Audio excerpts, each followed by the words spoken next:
నన్ను వ్యక్తిగతంగా టార్గెట్ చేస్తే నేను మీడియాలో ఉన్నా, నీకు చుక్కలు చూపిస్తాను, నీకు కానీ సుబ్బారెడ్డికి కానీ.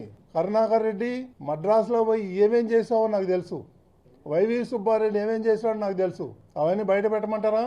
ఇవన్నీ చీప్ పాలిటిక్స్ నా దగ్గర జరగదు, అర్థమైందా? నేను హైదరాబాద్ నడిబొడ్డున నేను ఉండి వ్యాపారం చేస్తున్నా. నేను ఎవరికి భయపడేవాడిని కాదు. ఈ చీప్ పాలిటిక్స్ ఒకటి కాదు, రెండు కాదండి. వీళ్ళు చేసిన అరాచకాలు నువ్వు ఏ ఫైల్ తీసుకున్నా అన్ని దొంగ లెక్కలే. ముఖ్యమంత్రి గారు ఆగమన్నారు కాబట్టి నేను ఆగాను ఇన్ని రోజులు. కాబట్టి ఇవన్నీ చీప్ పాలిటిక్స్కి భయపడేది లేదు. నాకు అలాంటి ఉద్దేశాలు లేవు. నేను ఇట్లాంటి పిచ్చి పిచ్చి పనులు చేసేవాడిని కాదు. నాకు అలవాటు లేదు చిన్నప్పటి నుంచి. నా మీద ఇటువంటి లేనిపోని కొన్ని మార్పింగ్ చేసి నా మీద బురద వెళ్తే మాత్రం నేను ఊరుకునేవాడిని కాదు. నేను లీగల్గా ఫైట్ చేస్తాను, వాళ్ళ సంగతి చూస్తాను. నేను ఇది అసలు సిస్సలు నిజమైన వీడియో, నిజమైన ఫోటోలు.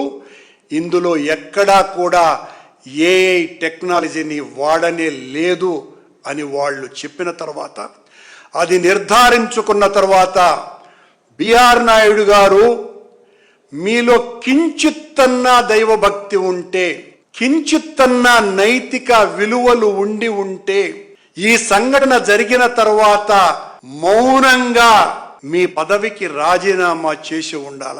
మీలో ఏ కోశాన అపరాధ భావన లేకపోగా మీరు చేసినటువంటి అనైతిక చర్య బయటికి వచ్చినందుకు వైఎస్ఆర్ కాంగ్రెస్ పార్టీ మీద ఆ ఆరోపణ రుద్ది ఇది తప్పుది అని మీ వందిమాగతుల ప్రసార మాధ్యమాలతో ప్రచారం చేసుకోవాలన్నటువంటి దుగ్ధ మీలో కనపడుతున్నది.